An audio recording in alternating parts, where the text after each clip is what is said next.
5 disebut istilah Ramadan. Dari kata ar-ramad yang artinya keadaan yang panas. Ini seperti penjelasan sholat duha. Nabi Shallallahu Alaihi Wasallam itu pernah menyebut sholat duha itu di halaman 38 ya. Sholatul awwabin hina tarmadul fisal. Sholat duha itu dilakukan paling afdal ketika tarmadul fisal, anak unta merasakan terik atau merasakan panas.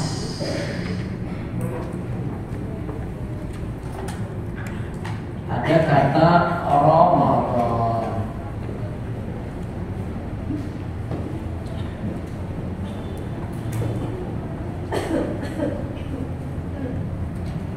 Berasal dari kata ar-rambu.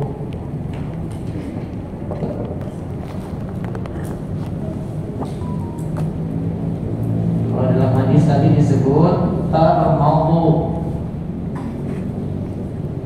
al-fisalu.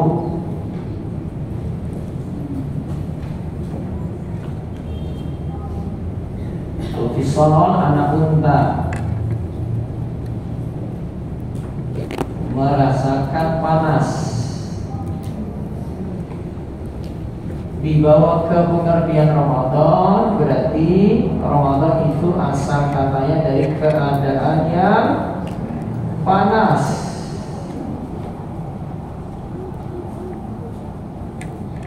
Keadaan yang panas.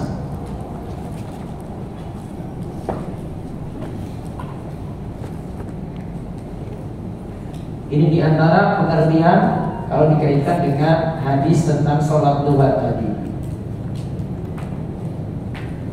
Ya, hadis tentang sholat duha tadi. Berarti kalau perhatikan hadis tentang sholat duha tadi, sholat duha yang paling afdal itu ketika sudah makin siang. Ya, sholat duha paling afdal jika sudah makin siang. Makin terik itu paling afdal. Sholat duha paling afdal ketika sudah makin terik.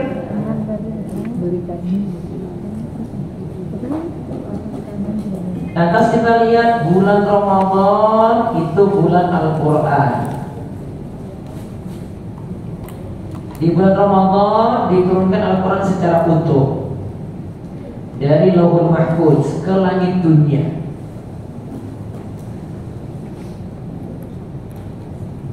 Atau ketika dia diturunkan permulaan wahyu. Ada dua pengertian di sini. Dalam hadis dari Wasilah bin Al-Asqa disebutkan secara marfu sampai pada Nabi Sallallahu Alaihi Wasallam. Lebaran Nabi Ibrahim alaihi salam diturunkan pada awal Ramadan. Taurat diturunkan setelah 6 Ramadan. Ingat Ramadan lagi. Injil diturunkan setelah 13 Ramadan lagi.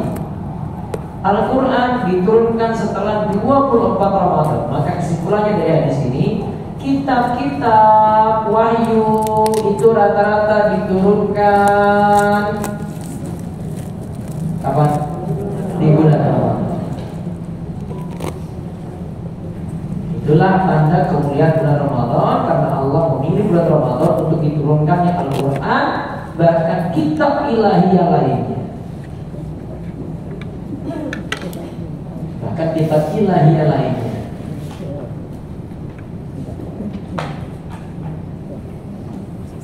Nah, lantaran itu Nabi SAW itu anjurkan untuk dekat dengan Al-Quran di bulan Ramadan. Maka di poin selanjutnya dianjurkan banyak mendalami Al-Quran. Kata Ibnu Abbas, Nabi Shallallahu Alaihi Wasallam adalah orang yang paling gemar memberi. Semangat beliau dalam memberi lebih membara lagi ketika bulan Ramadan. Memberi berarti rajin sedekah. Ya, rajin sedekah. Tatkala bulan Ramadan beliau rajin sedekah. Jibril menemui beliau setiap malamnya di bulan Ramadan. Jibril itu mengajarkan Al-Quran. Nah, Al-Quran kepada Nabi SAW kala itu. Dan Rasul itu paling semangat dalam melakukan kebaikan bagai angin yang bertiup, artinya sangat semangat semangat kok bisa di bulan Ramadan? Faktor semangatnya karena bulan Ramadan pintu kebaikan dibuka, itu maknanya kebaikan dimudahkan di bulan ini. Walaupun dalam keadaan lapar, jadi kebaikan semuanya itu dimudahkan. Allah bukakan pintu kemudahan untuk kita lakukan kebaikan. Ya sejatinya kalau di luar bulan Ramadan sulit sekali. Coba di luar bulan Ramadan baca Al-Quran 1 halaman saja. Sulit kayak dulu. Sulitnya bukan main. Kalau bisa itu sudah syukur, alhamdulillah itu. Mau sujud syukur itu malah. Di bulan Ramadan mudah sekali, mau duduk 1 juz menunggu sampai 1 jam, dia baca 1 juz bisa, kuat. Nah, ini diantara alasannya kemudian begitu mudah dilakukan pada bulan Ramadan. Ibnu Rajab Al-Hambali halaman 40 katakan, hadis di atas menunjukkan bahwa dianjurkan bagi kaum muslimin untuk banyak mengkaji Al-Quran pada bulan Ramadan dan berkumpul untuk mempelajarinya. Hafalan Al-Quran pun bisa disetorkan pada orang yang lebih hafal darinya. Nah, berarti bisa baca, bisa setor hafalan. Ya, bisa baca, bisa setor hafalan. Jadi tersebut juga menunjukkan dianjurkan banyak melakukan tilawah Al-Quran di bulan Ramadan. Ibnu Abbas berkata bahwa Al-Quran itu turun sekali di Lauhul Mahfuz sekaligus di Baitul Izza pada malam Lailatul Qadar. Terus Ibnu Abbas itu bawakan firman Allah di ayat yang lainnya yang membenarkan perkataan Ibnu Abbas yang ada di ayat yang lain, inna anzalnahu fi lailatul qadar. Sesungguhnya kami telah menurunkan Al-Quran pada malam Lailatul Qadar. Lailatul Qadar ini artinya malam kemuliaan. Ada juga arti malam Lailatul Qadar itu malam yang takkannya takdir tahunan. Ada Lailatul Qadar juga maknanya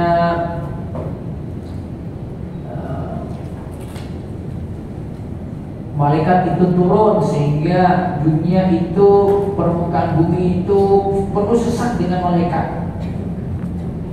Nah, disebutkan tanazzalul malaikat waruhu fiha, kan?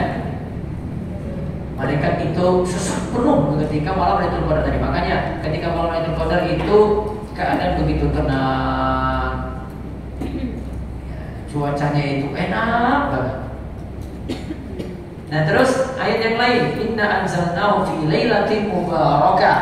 Sesungguhnya kami menurunkan Al-Quran itu pada malam yang penuh dengan keberkahan. Nah di antara alasan bahwa bulan Ramadan adalah bulan Al-Quran, yaitu dibuktikan dengan bacaan ayat Al-Quran yang begitu banyak dibaca di sholat malam bulan Ramadan dibanding bulan lainnya. Nabi SAW pernah sholat bersama Hudzaifah di malam Ramadan, lalu beliau SAW membaca surat Al-Baqarah, surat An-Nisa, surat Al-Imran. Lalu jika ada ayat yang berisi ancaman neraka, maka beliau itu berhenti dan meminta perlindungan pada Allah dari neraka. Ingat yang tadi yang dibaca Nabi itu 1 rakaat. Jadi Hudzaifah itu nunggu, nah jangan-jangan ini Al-Baqarah ini rampung, ya tenang Al-Baqarah rampung, baru 1 rakaat. Setelah itu Nabi lanjut surat Al-Imran atau An-Nisa. Dikira masih sama Al-Imran saja, ternyata lanjut sampai surat An-Nisa. Selesai 1 rakaat. Saya yakin kalau lanjutkan di situ pasti itu hari lagi. Sudah kantornya gimana ya? Tapi kalau sudah 10 ke 2 Ramadan ya. 10 ke 2 Ramadan itu sudah kantor-kantor berat itu. Umar bin Khattab itu pernah memerintahkan kepada Ubay bin Ka'ab. Umar bilang kepada Ubay bin Ka'ab dan Tamim Ad-Dari, ayo imam sholat tarawih. Dahulu imam sholat itu baca 200 ayat dalam 1 rakaat. 200 ayat dalam 1 rakaat. Enggak, tadi bicara 1 rakaat bu. Bukan 20 ayat dibagi 11 rakaat. 200 ayat. Dan dahulu imam melakukan itu sampai-sampai ada jamaah yang pakai tongkat, saking lamanya berdiri. 200 ayat masalahnya. Sholat pun selesai dikerjakan mau menjelang fajar, berarti sampai sahur. Di masa tabi'innya terjadi beralih waktu lagi Al-Baqarah itu dipecah, dibaca tuntas dalam 8 rakaat. Kalau tadi Nabi kan Al-Baqarah, Al-Imran, An-Nisa. Kalau ini Al-Baqarah dalam 8 rakaat. Jadi dipecah-pecah Al-Baqarah tadi. Jadi 8 rakaat, bukan 1 rakaat. Berarti makin ringan. Jika dibaca dalam 12 rakaat, maka berarti sholatnya tersebut semakin diperingan lagi. Jadi makin lama, makin bertambah zaman, bertambah waktu, sholat tarawih itu akhirnya jadi ringan. Apalagi zaman ini lebih cepat lagi. Ya enggak, Bu? Allahu Akbar, Allah sekali lagi belum sampai kos tuh ya, Bu. Itu cuma ada di negeri Wakanda aja. Plus 62 ya. Makin bertambah zaman makin ringan lagi. Makin dekat di zaman Nabi makin lama. Berarti sholat tarawih yang paling bagus berapa rakaat? Ibu. Jadi cerita ini yang paling bagus berapa rakaat? Tidak pandang jumlah rakaat, yang paling lama selesai itu yang paling afdal. Jangan dengan astagfirullah. Yang paling lama selesai itu yang paling afdal. Nah, itu tanda bulan Ramadan, bulan Al-Qur'an. Nah, kalau ulama itu konsen fokus pada Al-Quran. Mereka tinggalkan majelisnya, ganti pada majelis Al-Quran. Pelajari Al-Quran terus, baca Al-Quran terus.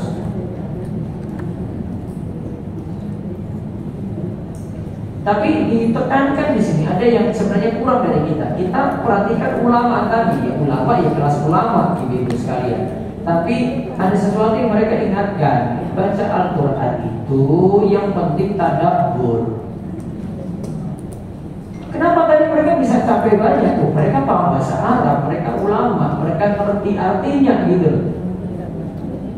Baca satu hari mukhatam pun juga bisa 30 juz. Mereka sudah otomatis sudah paham. Kita kadang baca juga nggak paham-paham. Makanya kalau saya sendiri, kalau untuk orang umum, mending ngajarkan tafsir. Jadi banyak dari pelajaran dari tafsir tadi. Cukup tafsir surat-surat pendek. Karena dari awal Ramadan saya sudah bahas Al-Lahab, surat-surat favorit nih, Al-Lahab, Al-Nasr, Al-Kafirun, Al-Kausar, Al-Kausar, Al-Ma'un. Tadi saya baru selesaikan surat Quraisy dan dibahas surat Al-Fil. Nah, 7 surat nih. 7 ini kalau dikaji dalam saja ini ya, dikaji mendalam, itu pelajarannya luar biasa sekali. Ada pelajaran banyak. Ada surat yang kita dengar tiap hari, yang kita baca tiap hari. Belum lagi kita kaji yang lebih panjang-panjang lagi, kaji surat Al-Baqarah tafsirnya lebih dalam lagi. Karena Al-Quran itu kan fungsinya adalah kita pahami, kan kuncinya itu diamalkan, ibu-ibu sekalian. Maka kadang ada orang yang baca cuma berlalu gitu saja. Kamu dapat apa bedanya? Kamu dapat apa dari baca tadi? Enggak. Selesai? Iya selesai. Iya sudah dapat pahala di situ. Tapi kesannya kurang. Ya kesannya kurang. Kalau saran saya sih ibu-ibu, kalau punya waktu banyak, baca, sekali-sekali buka buku terjemahan Al-Quran terjemahan gitu. Kaji pelan-pelan. Tapi kadang baca Al-Quran terjemahan pun juga nggak paham-paham. Nah itu butuh namanya kajian tafsir ini. Saya baca di Rumaisa.com, di Rumaisa TV di YouTube itu ada, saya baca kitab tafsir langsung. Ini penjelasan langsung dari kitab tafsir ulama. Nah Al-Quran itu sebab hidayah. Syekh Sa'di katakan di halaman 41, bulan Ramadan itu terdapat karunia yang besar.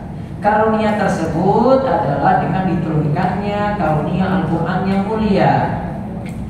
Di dalamnya terdapat hidayah untuk masalah dunia dan akhirat. Kita kan diatur untuk urusan ibadah kita diatur. Urusan dunia juga diatur, ibu-ibu. Apa contoh urusan dunia diatur? Urusan harta itu diatur, Bu, dalam Al-Quran. Bahkan urusan harta yang paling banyak problem diatur, Bu. Waris. Kenapa dalam Al-Quran itu khusus ayat yang bicarakan tentang harta, Bu? Itu cuma waris saja, Bu. Kenapa? Banyak problem. Kalau nggak banyak problem, nggak mungkin diungkit dalam Al-Quran. Itu biar masalah ya. Makanya Al-Quran ngatur. Ayat ngatur pembagian harta. Nah itu, nafkah itu nggak diatur dalam Al-Quran. Nafkah berapa yang dikasih nggak diatur. Karena ya sudah lihat kebiasaan orang, lihat kemampuan orang, lihat pekerjaannya bagaimana gitu. Nggak diatur nafkah itu. Namun kalau waris diatur. Karena biar masalah. Yang keluarga bisa retak kan, saudara bisa nggak saling sama kan, saudara sambil maki-maki ada, mau sampai bunuh juga bisa. Duit loh ini, urusan harta. Al-Quran juga menjelaskan kebenaran dengan penjelasan yang sejelas-jelasnya. Namun ada sisi jelas dari sisi Al-Quran, ini mesti dijelaskan lagi dengan hadis. Kita lihat tata cara wudhu di Al-Quran ada, ibu-ibu. Namun bahasan detailnya itu ada dalam hadis. Ibu-ibu tidak bisa patokan pada Al-Quran saja. Ibu-ibu lihat pembahasannya di Al-Maidah ya. Itu dibahas tentang tata cara wudhu, tata cara mandi, pembatal wudhu. Itu dibahas. Namun detailnya, rinciannya di hadis.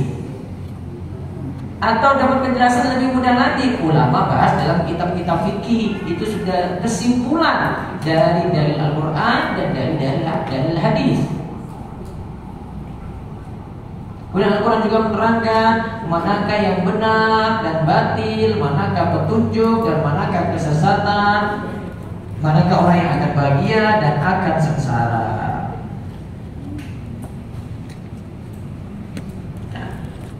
Terus Al-Quran itu sebagai petunjuk pada manusia, baik yang beriman maupun kafir. Orang kafir itu bisa ambil pelajaran dari Al-Quran. Al-Quran menunjukkan manakah syirik, manakah tauhid, manakah kesesatan, manakah hidayah, manakah kejahilan, manakah ilmu. Al-Quran itu hidayah dan petunjuk, di mana Al-Quran menunjukkan pada hal yang manfaat dalam hal agama. Al-Quran juga jalan hidayah ilmiah dan amalia. Diatur, Bu. Bahkan kapan ibu berhenti dari sesuatu saja diatur. Ibu makan sahur itu sudah diatur waktu berhentinya, Bu. Kapan berhentinya? Nah, kapan berhentinya, Bu? Kalau ibu yakini jadwal imsakiyah 10 menit sebelum azan subuh itu diyakini sebagai waktu berhenti, itu bid'ah, Bu. Gak boleh keyakinannya kayak gitu.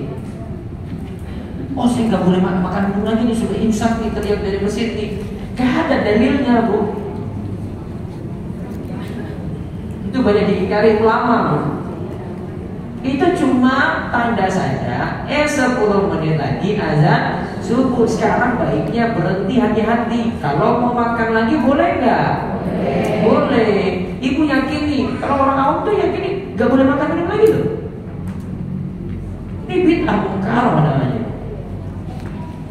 Ini bid'ah tercela. Syariat nggak tetapkan azan subuh nanti. Namun baiknya ketika azan subuh sudah berhenti, Bu. Makanya kata Imam Nawawi ketika beliau jelaskan tentang hadisnya Ibnu Ummi Maktum yang azan subuh, karena dikatakan maka dan minumlah sampai azannya Ibnu Ummi Maktum. Jadi kalau Ibnu Ummi Maktum sudah azan, itu nggak boleh makan minum lagi. Maka Imam Nawawi katakan apa? Kalau ada makanan yang ada di mulut tersisa, maka diapain? Dilepeh. Jika dilanjutkan makan, puasanya jadi apa? Batal. Ini pernyataan jelas, ini pemahaman dari ayat, Bu. Ayatnya nanti Al-Baqarah 187 akan kita lihat. Di buku ini ada. Sehingga nggak tepat Ini saya belum dapat dalilnya ini. Walaupun Ustaz ngomong, karena ini sudah viral di video-video. Ya, jadi pendapat ini syad saya bilang, pendapat menyimpang, pendapat nggak benar.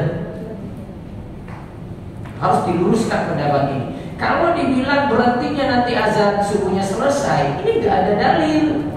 Baik, selanjut makan saja nanti ketika azan subuh selesai baru berhenti. Mana dalilnya? Ulama siapa yang katakan itu? Dan ini lagi dikritik di internet. Nah, pendapat nyeleneh itu kalau saya bilang. Pendapat nggak pas. Milisi ayat tuh. Ayat suruh berhenti ketika terbit fajar subuh alias azan subuh. Kok azan subuh masih lanjut? Monggo makan sampai azan selesai. Mana dalilnya suruh sampai azan selesai? Tuh kalau saya berpendapat batal tuh. Itu batal itu. Puasa nggak sah, kodok. Kodok itu nggak benar. Gak ada ulama dari dulu yang nyampaikan kayak gitu tuh, gak ada tuh. Saya menihilkan di sini perselisihan tentang jadwal subuh. Kalau saya mau aman ya, mau aman, saya pakai jadwal kemenangannya. Saya nggak tambah 8 menit, pakai jadwal kemenangan juga sudah. Karena sudah rata-rata di jam-jam ini juga ya. Itu jadwal kita juga di HP ini ya. Itu sudah pakai jadwal kemenangan, sudah pakai itu aja selesai. Aman kan? Gak usah nunggu azan rampung baru jadinya selesai makan. Ya gimana kalau sisa satu piring Bu? Gak jelas itu. Bu, ini pakai standar gak jelas tuh. Tapi kalau dipakai standar azan tepat waktu berhenti, standarnya jelas. Aman, dicari aman itu. Makanya untuk kata-katanya tadi ada teriakan imsak tadi itu cuma aba-aba, tapi bukan disuruh berhenti total. Gitu. Terus sudah diatur kapan berhenti. Terus langsung lompat di halaman 40. Puasa menjadi wajib hanya satu pilihan. Kan sebelumnya kita milih puasa fidyah kan, keterangan sebelumnya ibu-ibu ya. Puasa atau fidyah. Yang mau puasa silakan pilih puasa, yang pilih fidyah silakan pilih fidyah. Tapi di ayat ini Al-Baqarah 185 dikatakan, "Faman syahida minkum syahra falyasum." Siapa yang melihat awal bulan Ramadan puasa, berarti suruh puasa saja. Pilihan fidyah itu untuk orang sepuh. Maka dulu awalnya pilihan Bu. Ibu sudah lakukan puasa atau ibu pilih fidyah, berarti sudah sama ini. Tapi di ayat Al-Baqarah 185 ini disuruh puasa saja. Fidyah gimana? Nah, ayat tentang fidyah jadi berubah. Fidyah itu untuk orang yang sepuh atau untuk orang yang tidak kunjung sembuh dari sakitnya. Nah, sekarang gimana kalau ada orang yang sakit? Orang sakit bayar apa?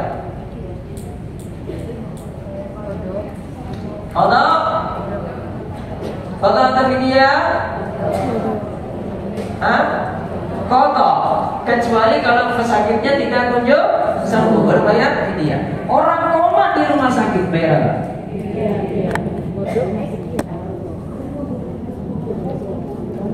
Koma.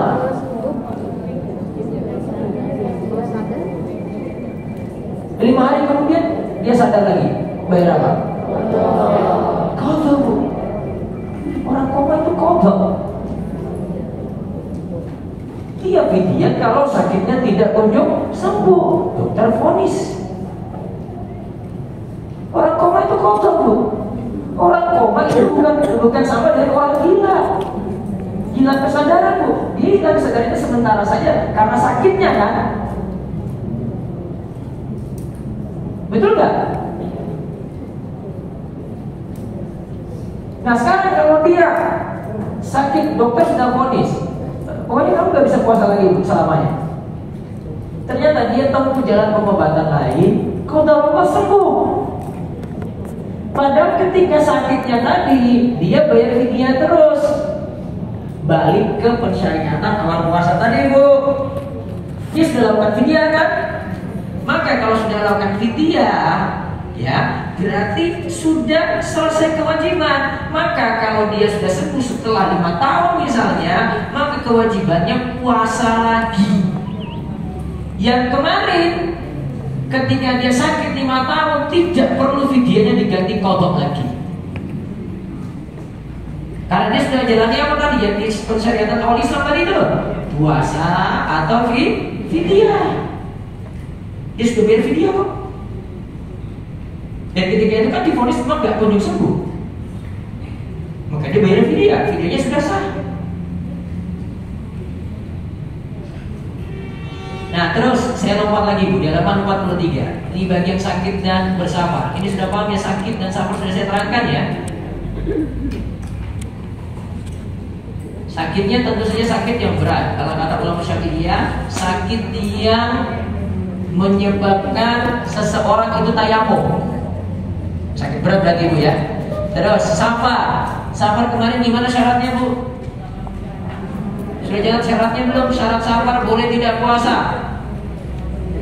Padahal besok mau mudik loh ibu-ibu ini ya. Apa safar yang boleh tidak puasa apa? Apa sebelum subuh? Satu, safarnya apa Bu? Safar mubah, bukan safar maksiat. Dua, safarnya safar untuk qashar sholat.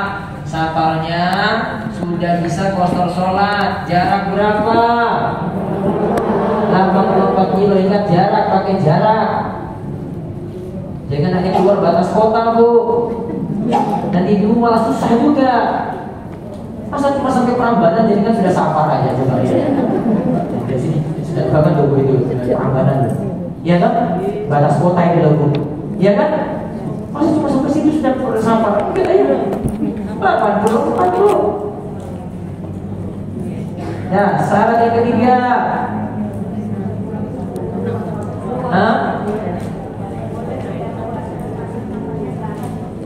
Berangkatnya sebelum subuh, malamnya niat tidak mau puasa. Bukan safarnya jam 9 baru batalin, nggak boleh. Ketika jam 9 tadi disuruh, mendingan lanjut itmam, lanjut puasa sampai maghrib. Namun syarat yang ketiga ini rata-rata orang Indonesia itu kalau sudah di bandara itu wis batal aja, batal bapak. Santai banget di bandara. Nah, kalau saya lihat safar ini orang-orang itu nggak perlu malas semuanya nih. Karena dia dari pagi puasa Bu. Dan dia baru keluar dari batas kota setelah subuh. Nggak boleh, suruh itmam, sempurnakan. Syarat keempat apa? Bukan orang yang safar terus menerus, gak ada waktu mungkin. Bagi orang yang berlayar dengan kapal, dia itu bisa jadi perjalanannya 6 bulan. Itu namanya terus menerus Bu. 1 tahun gak pulang-pulang, itu namanya terus menerus. Maka dia tetap puasa ketika safar. Dia tetap puasa ketika safar. Jelas itu? Berarti besok mudik puasa atau enggak? Nah, tambah lagi pernyataan satu lagi dari Imam Jainul Al-Malibari. Puasa itu lebih afdal jika tidak ada kesulitan daripada tidak berpuasa saat safar. Ingat, berpuasa itu tetap lebih afdal ketika tidak ada kesulitan saat safar daripada tidak puasa. Jadi kalau ibu mau milih, ini saya mau batal atau enggak ya? Ini kanan kiri saya Ustaz, masya Allah sudah makan di warung sini di kanan kiri. Semua ke rest area semua pada batalin. Puasa saja, lebih aman. Insya Allah kuat. Tidak ada kesulitan apa, puasa aja. Lebih afdal. Nah, di halaman 43 ini itu dikasihnya yang saya bahas pilihan puasa ketika safar. Halaman 44 manakah yang paling afdal. Pokoknya kalau tidak ada kesulitan disaranin apa, Bu? Puasa. Besok mudik puasa saja. Siap ya? Kalau orang gak mudik ya pasti puasa terus. Gak ada alasan gitu. Kecuali sakit, haid. Terus masuk ke halaman 46, Bu. Allah menginginkan kemudahan. Yuridullahu bikumul yusra wa la yuridu bikumul usra. Allah menghendaki kemudahan bagimu dan tidak menghendaki kesukaran bagimu. Makanya kalau orang itu sulit, berat, dia boleh tidak puasa. Seperti orang sakit tadi atau safarnya menyulitkan, atau mungkin pekerja berat. Ya, paginya sudah puasa, dia kerja berat, akhirnya jadi lemas. Maka boleh dia batal kalau dengan alasan darurat, Bu. Ibnu Katsir katakan sesungguhnya diberikan keringanan bagi kalian untuk tidak berpuasa ketika sakit dan saat bersafar. Namun puasa ini wajib bagi yang mukim dan sehat. Itu semua adalah kemudahan dan rahmat Allah bagi kalian. Berarti dukung orang yang tidak puasa boleh enggak? Tergantung. Tidak puasanya sebabnya apa?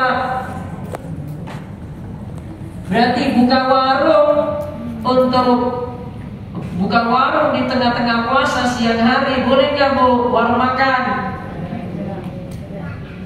boleh nggak, Bu? Boleh, asalkan diseleksi. Lihat yang datang itu siapa. Ini bapak-bapak kuat, masih muda, orang sini lagi, anak kampung sini. Terus datang mau makan di situ, Bu.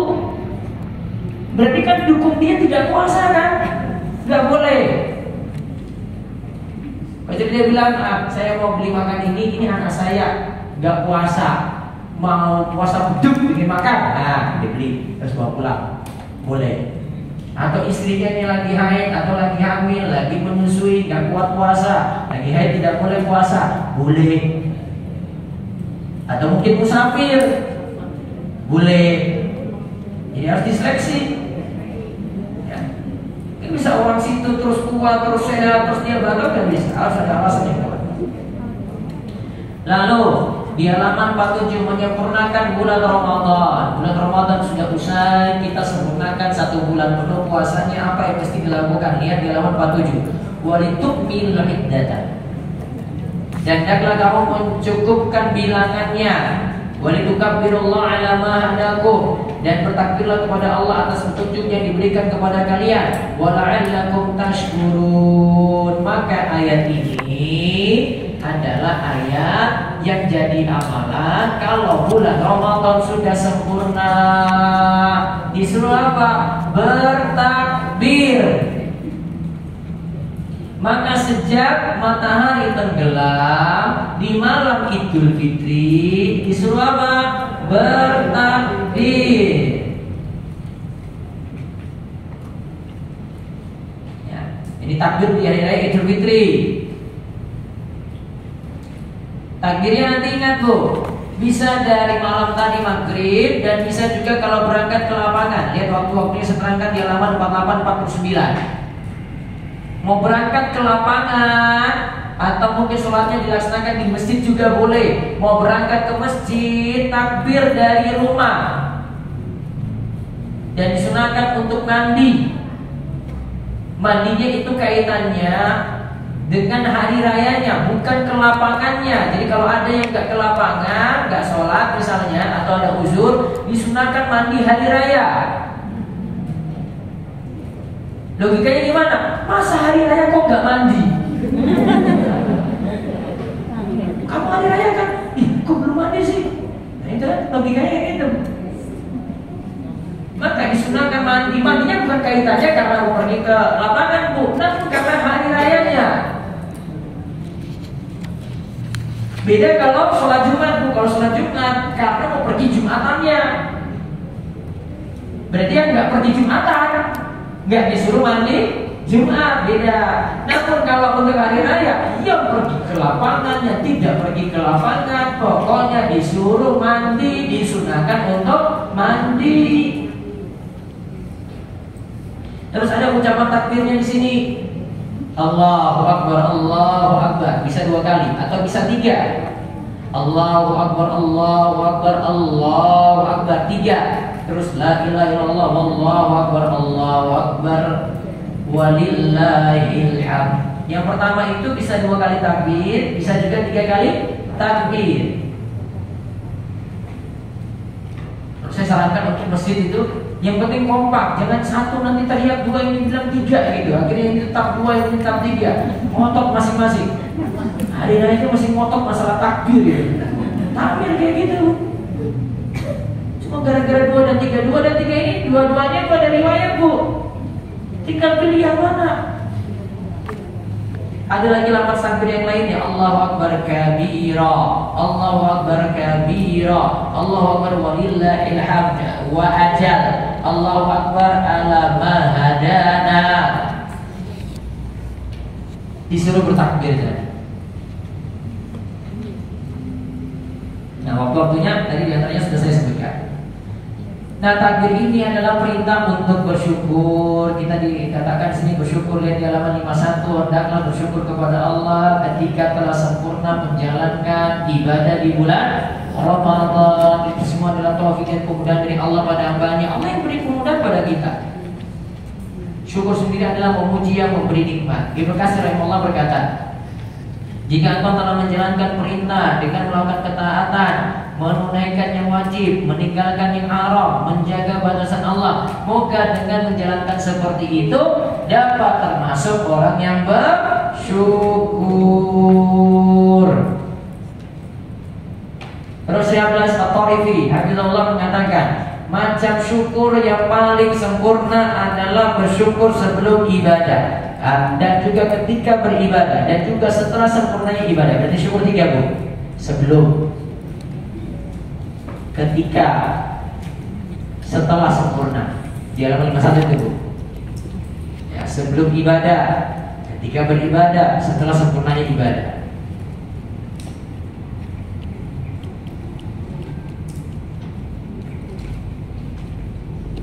Jangan sampai membatalkan syukur tersebut dengan kufur terhadap nikmat Allah. Nah, ini di halaman 52, 53, ini faedah dari ayat 185 tadi. Sebagiannya sudah kita jawab dan itu bahasan ringkasnya sampai halaman 55. Terus buka halaman 186, Bu. Doa ketika di bulan Ramadan pasti terkabul. Pasti terkabul. Lihat Al-Baqarah 186. Ini yang menunjukkan doa terkabul di bulan Ramadan. Wa idza sa'alaka 'ibadi 'anni fa inni qarib ujibu da'watad da'i idza da'an falyastajibu li wal yu'minu bi la'allahum yarshudun.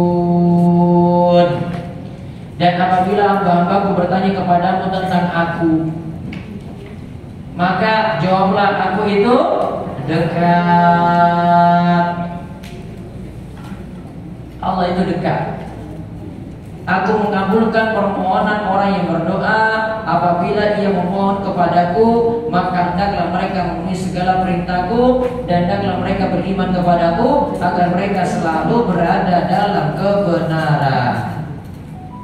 Coba lihat di sini langsung ke pengertian Allah itu dekat, halaman 58. Ingat dalam hadis disebutkan, waladzi tad'unahu aqrabu ila 'adikum min 'unuqi rahilati ahadikum. Kalau kita berdoa itu, kita lagi memanggil Allah yang dekat di diri. Yang kalian seru, kata Nabi, adalah Rabb yang lebih dekat pada salah seorang di antara kalian daripada urat leher unta tunggangan kalian. Kemudian juga ada seorang bertanya kepada Nabi SAW, wahai Rasulullah, apakah Rabb kami itu dekat Apakah Rob kami itu dekat, lantas cukup kami bermunajat dengannya dengan suara pelan, atau Rob kami itu jauh sehingga kami harus menyerunya dengan suara keras? Kemudian Rasulullah pun diam dan turunlah ayat yang kita bahas ini. Cukup yakini Allah itu dekat, maka kita tidak perlu bersuara keras memanggil Allah. Berarti asalnya Bu, dicatat, doa dan zikir itu lirik, kecuali disuruh dikeraskan. Asalnya doa dan zikir itu lirik. Dan ini pernyataan dari Imam Syafi'i, dinukil oleh Imam Zainul Al-Malibari di dalam Fathul Mu'in. Kecuali kata Imam Syafi'i untuk mengajarkan orang, maka dia boleh keraskan. Kecuali untuk tujuan apa? Mengajarkan orang, maka boleh dikeraskan.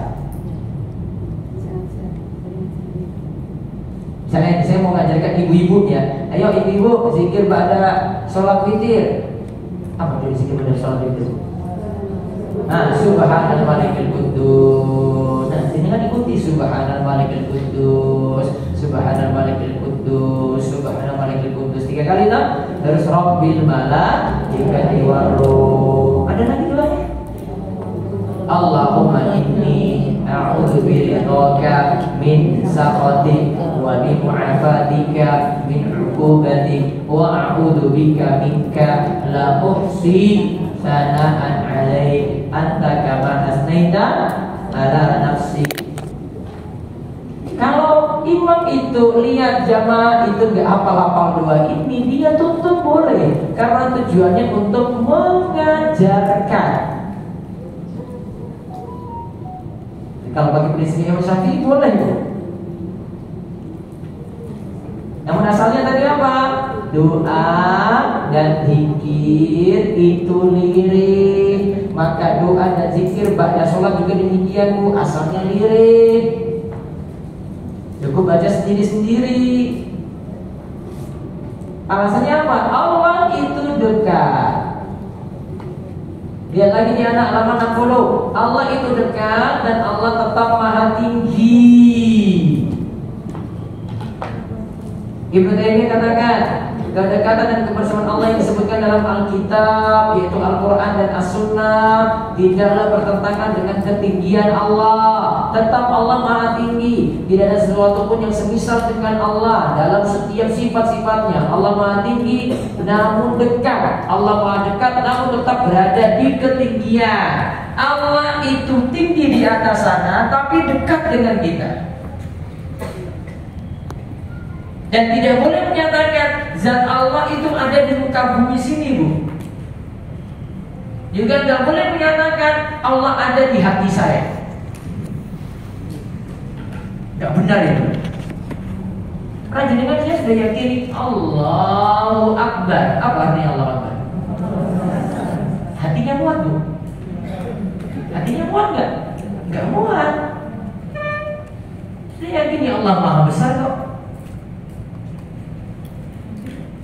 Terus dari ayat ini Al-Baqarah 186, lihat faedah ayat. Ayat ini menunjukkan keutamaan doa. Bahkan doa dari orang yang berpuasa. Sebagian ulama menganggap bahwa penyebutan doa di akhir ayat puasa menunjukkan kita diperintahkan bersungguh-sungguh untuk berdoa di akhir puasa menjelang berbuka. Atau lihat hadisnya ini, inna ini inna fitri la da'watan maturah. Sesungguhnya doa orang yang berpuasa ketika berbuka tidaklah tertolak. Ini bukannya dimaksud sini doa adalah doa, bukan. Ini kita baca doa lagi sesuai dengan hajat kebutuhan kita. Jadi setelah batal, dengan baca doa buka puasa tadi, terus baca lagi doa yang diinginkan apa, hajat-hajat yang diinginkan itu apa. Bahkan di tengah-tengah kita puasa, doa juga mustajab. Sebenarnya kata Imam Nawawi, ketika orang itu berpuasa, hendaklah banyak mohon kepada Allah untuk urusan dunia dan akhirat. Dikarenakan ketika dia berpuasa itu doanya mustajab. Jadi minta apapun, doanya lagi diijabahi itu. Baik, kemudian yang terakhir langsung saya bahas halaman 65. Ini tentang pembatal-pembatal puasa. Pembatal-pembatal puasa. Al-Baqarah ayat 187. Ini kan soalnya pertemuan terakhir untuk saya tuh. Iya tuh. Ini. Ketemu Mei nanti ya. Habis lebaran. Ya. Langsung habis lebaran. Seninnya langsung. Senin pertama. Sudah selesai pulang mudik belum, Bu? Hah? Oh, cuti kantornya cuma sampai tanggal 25 April kok. 19 sampai 25 April. Sudah pulang tuh, iya kan? Ngapain cuti? Ngapain mudik lama-lama? Gua bisa duit.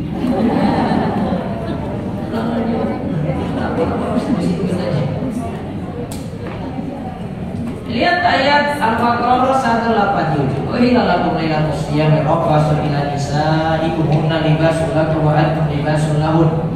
Alimallahu annakum kuntum takhtanuna anfusakum fataba 'alaikum wa 'afa ankum. Fal'ana bashiruhunna wabtaghu ma kataballahu lakum wa kulu washrabu hatta yatabayyana lakum al-khaytul abyadu min al-khaytil aswadi min al-fajr thumma atimmus siyama ila al-lail. Wala tubashiruhunna wa antum aqifuna fil masajid tilka hududullah fala taqrabuha kadzalika yubayyinullahu ayatihi lin-nasi la'allahum yattaqun. Saya potong-potong ayat tersebut. Lihat. Langsung di halaman 66. Ayat 187, lihat di halaman 66. Ayat 187 ini kan menjelaskan tentang dibolehkannya hubungan intim di malam hari yang sebelumnya kalau sudah tidur kan tidak boleh makan, tidak boleh minum, tidak boleh hubungan intim, tidak ada syariat sahur dulu, Bu. Betul nggak? Nah, ayat 187 ini membatalkan hukum itu. Kan pernah kita cerita di awal dari buku ini, Umar itu pernah malam-malam datangi pasangannya, terus lakukan hubungan diam-diam padahal dia sudah tidur. Kemudian dia diam-diam lakukan takut ketahuan Nabi. Maka turunlah ayat ini, uhilla lakum, sekarang halal untuk kalian. Lailatul siyami, pada malam hari puasa, arafatu, yaitu bercampur dengan istri-istri kalian, ila nisaikum. Terus dikatakan, hunna libasul lakum wa antum libasul lahun. Kalian para istri itu adalah pakaian untuk suami, berarti memberikan ketenangan pada suami. Wa antum libasul lahun, dan suami juga memberikan ketenangan kepada istri, bagikan pakaian bagi istri. Nah, terus dikatakan lagi, alimallahu annakum kuntum takhtanuna anfusakum. Lihat di halaman 69. Ada yang diam-diam melanggar. Allah itu mengetahui bahwasanya kamu tidak dapat menahan nafsumu pada malam hari. Karena itu Allah mengampuni kamu dan berikan maaf kepadamu. Berarti malamnya itu sudah dibolehkan, yang sebelumnya itu dilarang, Bu.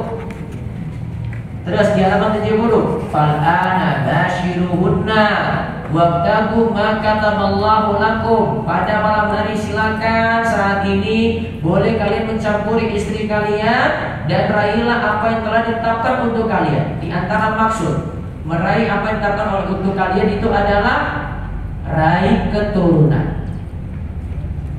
Maka ayat ini menunjukkan malam harinya halal untuk hubungan intim yang sebelumnya itu dilarang. Lihat, tadi disebutkan maka taballahu lakum, itu diantara maknanya dari hubungan intim itu raih keturunan. Bagaimana dengan hukum membatasi kelahiran? Coba lihat halaman 72. Boleh atau tidak, Bu? Boleh batasi kelahiran, Bu? Boleh? Ibu. Ayat ini kan maksudnya raihlah anak dari hubungan itu. Juga ada maksudnya adalah ikutilah rukhsah untuk hubungan intim pada malam hari bulan Ramadan. Ada juga yang katakan maknanya adalah carilah Lailatul Qadar.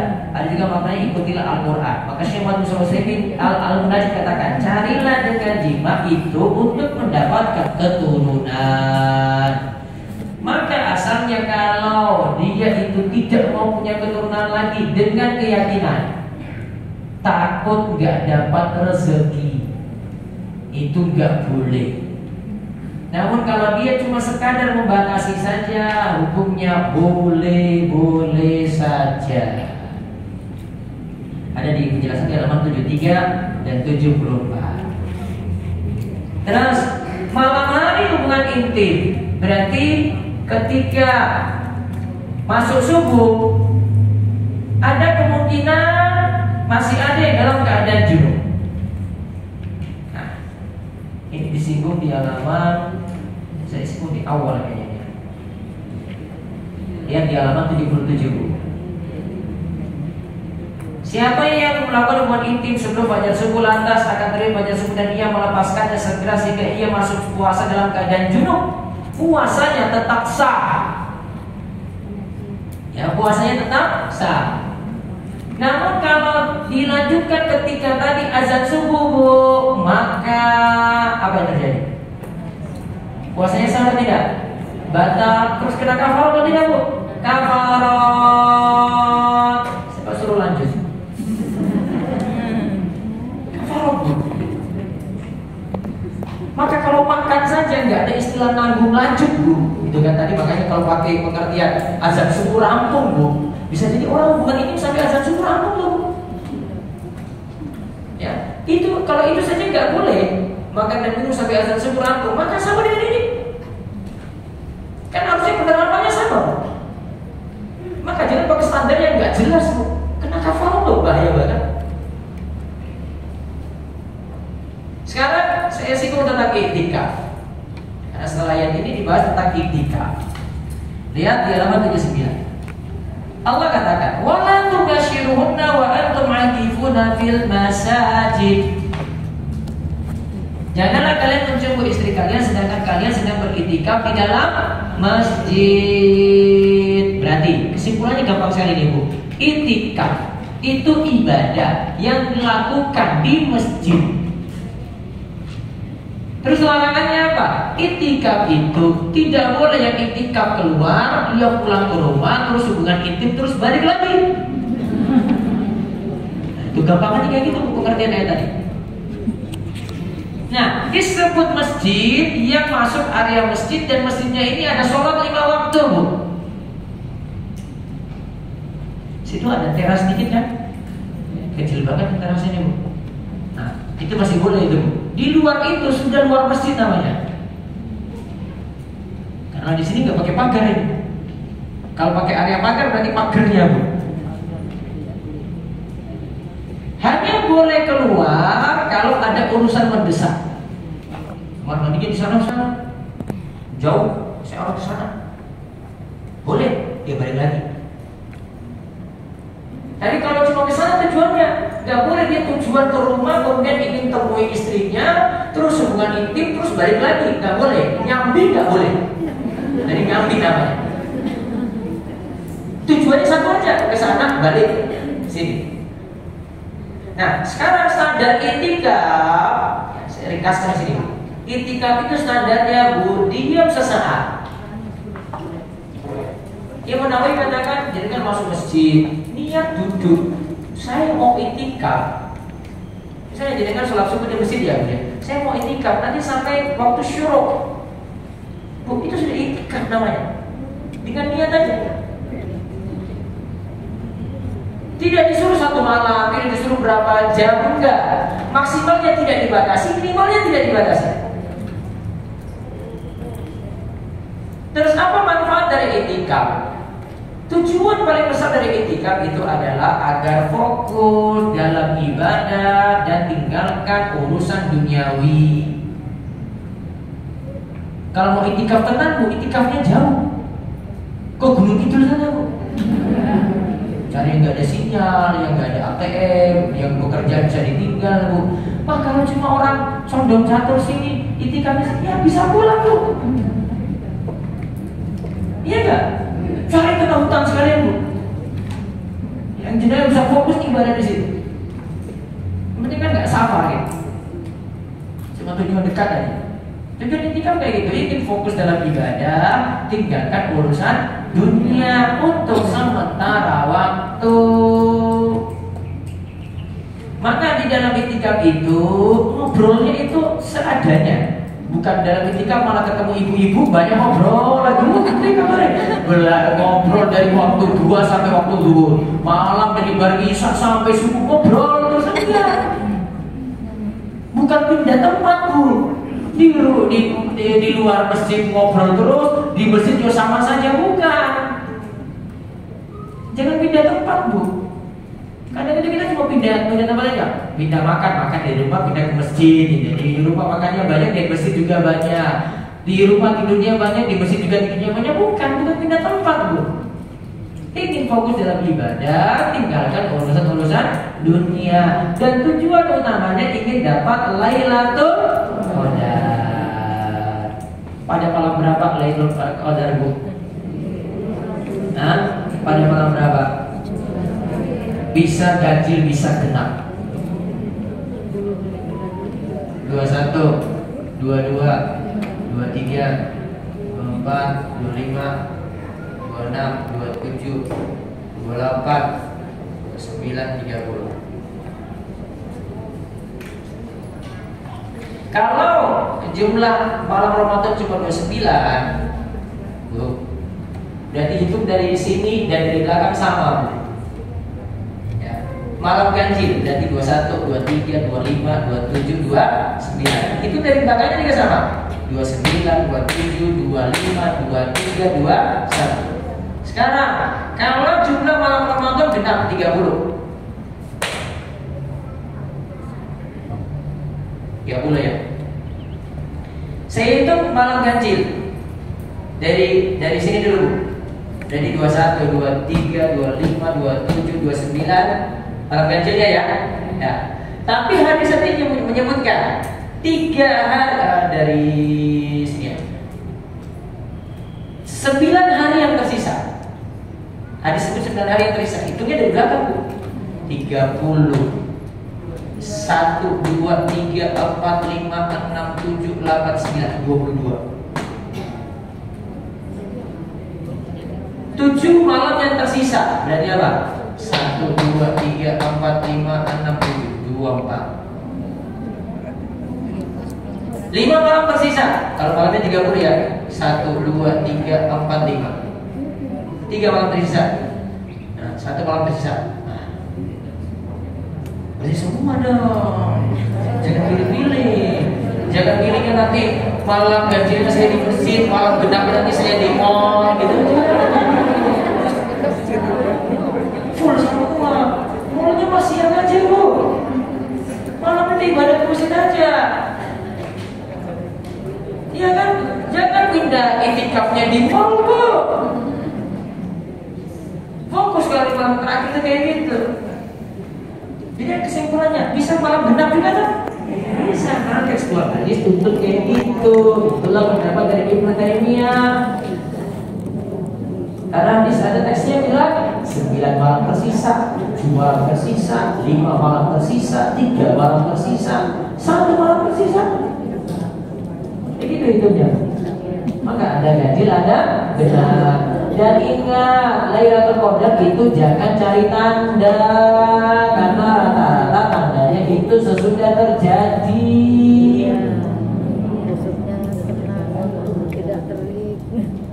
Matahari pagi itu terbitnya kayak gini, itu sesudah terjadi, berarti malam kan. Ibu ternyata malam ketiduran, baru mikir paginya, waduh, tadi malam ternyata.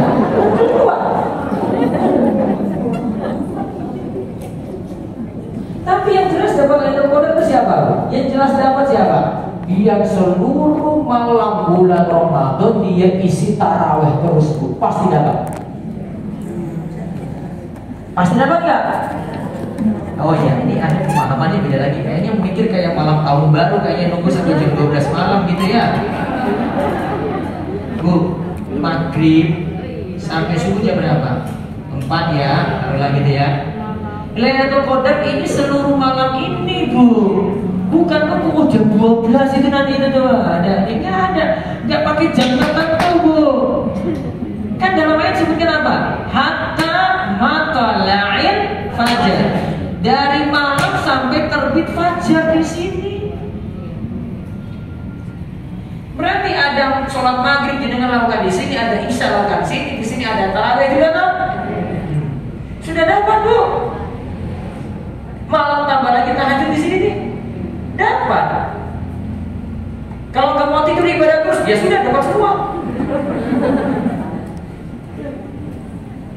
Gitu. Jadi jangan mikirnya, wah saya tunggu sampai jam 12 ini bukan lagi nunggu tahun baru pergantian tahun.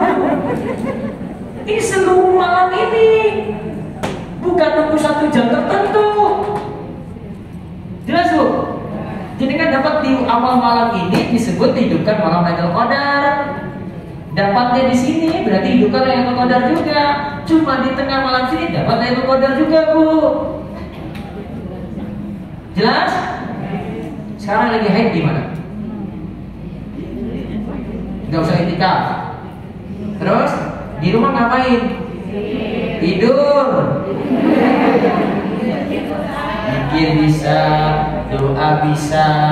Allahumma innaka afun tuhibbul afwa fa'fu anni. Sedekah bisa juga. Di Fathul Majid disebutkan sedekah paling afdol di bulan Ramadan lebih-lebih lagi 10 hari terakhir.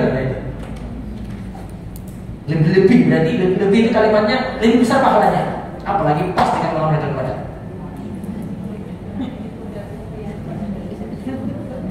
Gitu. Ya kalau udah sedekahnya 10 hari terakhir aja nggak apa-apa. Tidak masalah. Iya. Jangan panjang. Cukup sampai di sini. Ya, saya ringkas. Nanti ada pembahasan besok salat tarawih dan zakat saya bahas di sini. Salat tarawih dan zakat. Silakan jika ada pertanyaan. Enggak Bu. Assalamualaikum Pak Ustaz. Waalaikumsalam warahmatullahi wabarakatuh. Di sini kan faedah ayat ada yang penetapan awal bulan Ramadan adalah dengan Rukyatul Hilal. Menetapkan awal bulan Ramadan dengan Rukyatul Hilal. Sedangkan di Indonesia kan ada yang menggunakan metode lain yaitu hisab. Iya. Berarti dalam pengajian ini dalil atau penetapan yang memakai hisab itu tidak ada dalilnya kan? Atau gimana? Atau apakah pahami terlebih dahulu, hisab itu masih boleh jika cuma sebagai alat bantu saja. Seperti Ibu sekarang zuhur itu 11.45. Bu, ini hisab Bu namanya Bu, karena nggak lihat matahari langsung. Itu sudah perkiraan itu. Dan makin bertambah zaman, makin maju tuh hisab. Ini sebenarnya bukan di masalah hisabnya Bu, namun kriteria yang diambil. Hisab ini ada macam-macam metode Bu. Ada namanya wujudul hilal, ada namanya imkanur ru'yah,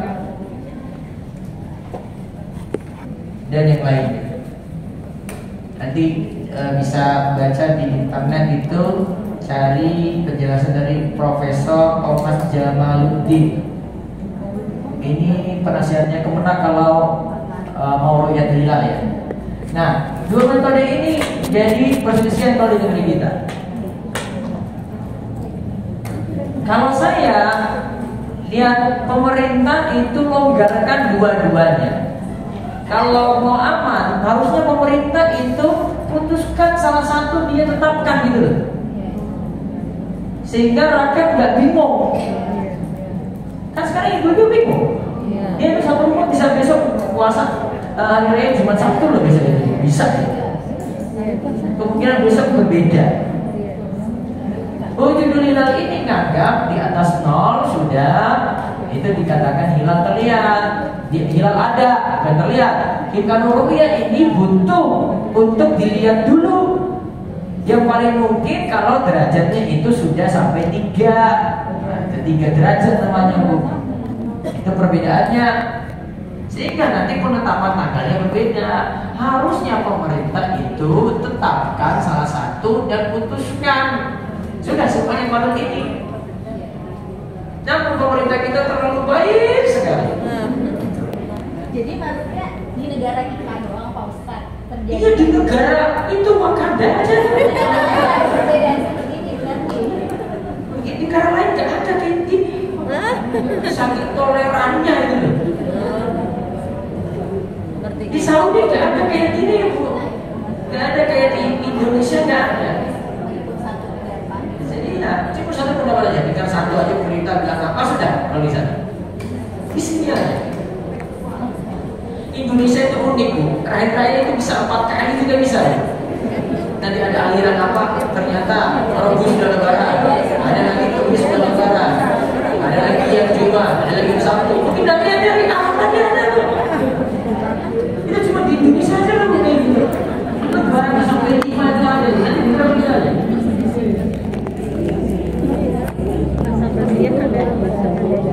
Ya.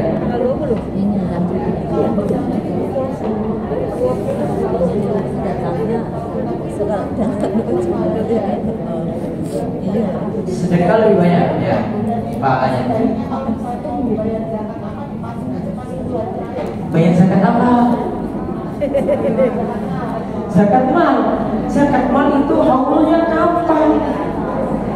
Besok aja di mesinnya ya.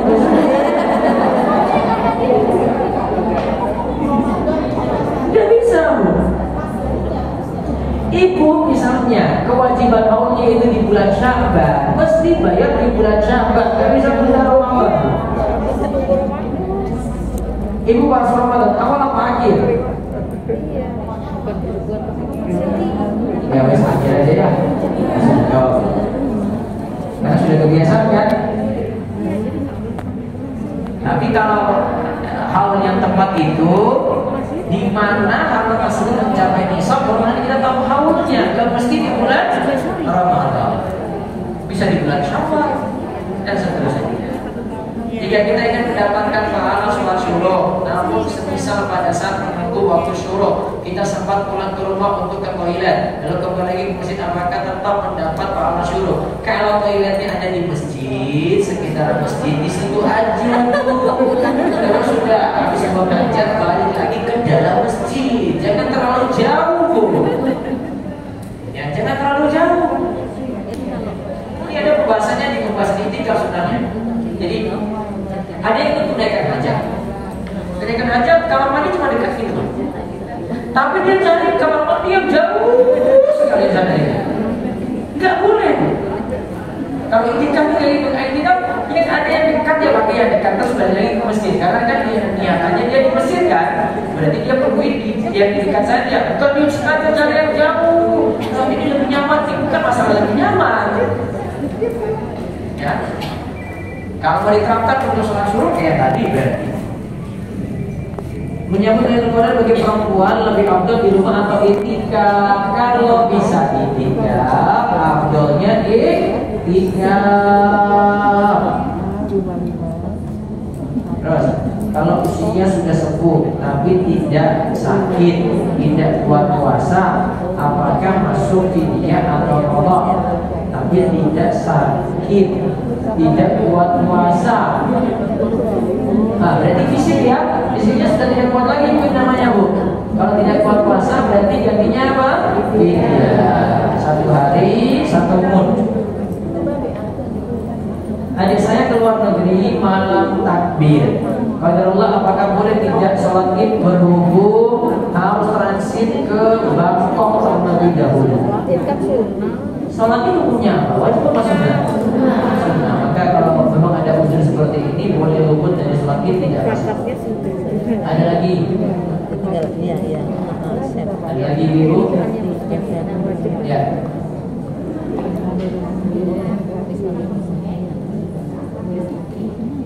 Haid boleh baca Al-Quran ketika lewat HP, boleh. Terus boleh. Karena kalau di HP itu nggak nyentuh langsung. Dan nyentuh pesannya langsung, nyentuh layar HP.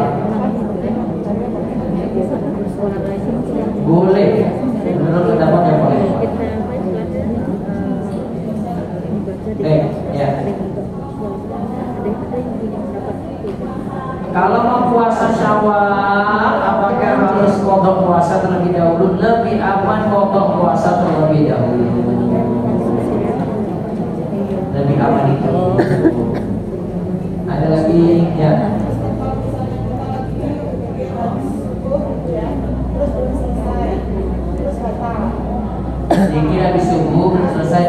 wudhu, balik lagi, boleh sholat suruh, boleh,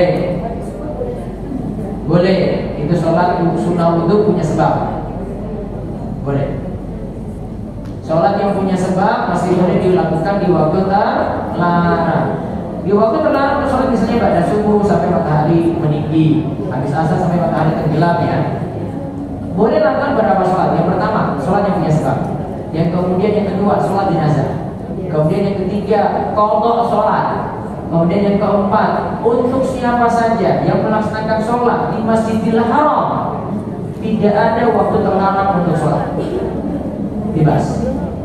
Khusus Masjidil Haram. Baik, cukup? Ya, ada lagi satu.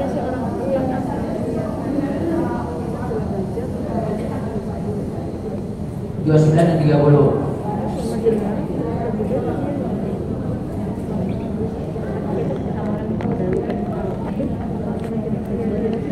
Pokoknya yang yakini besok puasanya sampai 30 hari, berarti lebarannya Sabtu, tetap puasa walaupun yang lainnya lagi lebaran.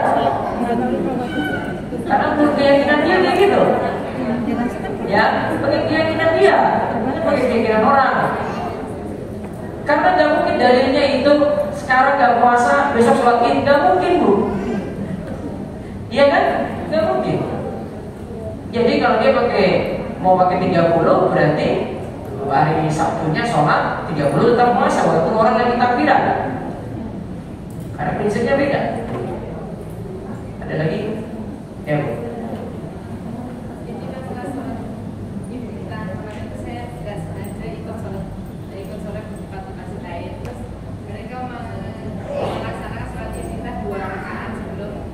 Sholat iftitah 2 rakaat sebelum sholat tarawih berjamaah.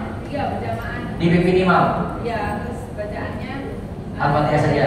Iya, Kalau saya tidak pakai, karena iftitah bagusnya di malam hari saja setelah waktu tidur malam. Dan itu fatwa dari Syekh Muhammad Shallallahu Alaihi Wasallam. Sholat pembuka atau rakaat ringan itu setelah bangun tidur malam. Itu lebih tepat. Baik, itu saja ya. Nah, satu lagi. Doa kunut witir pertengahan Ramadan sampai akhir Ramadan. Sunnah. Iya, setiap malam setiap sholat witir dari malam ke-15 sampai malam ke-30 baca kunut witir terus. Hari-hari biasa juga boleh, namun kalau pakai prinsip mazhab Syafi'i, kunut witir itu cuma ada setelah separuh Ramadan sampai akhir. Hukumnya sunnah, masuk sunnah abad. Ditinggalkan maka sujud sahwi. Ditinggalkan sujud sahwi. Baik, itu saja yang kita bahas untuk kesempatan pagi ini. Mudah-mudahan bawa berkah bagi ibu semuanya.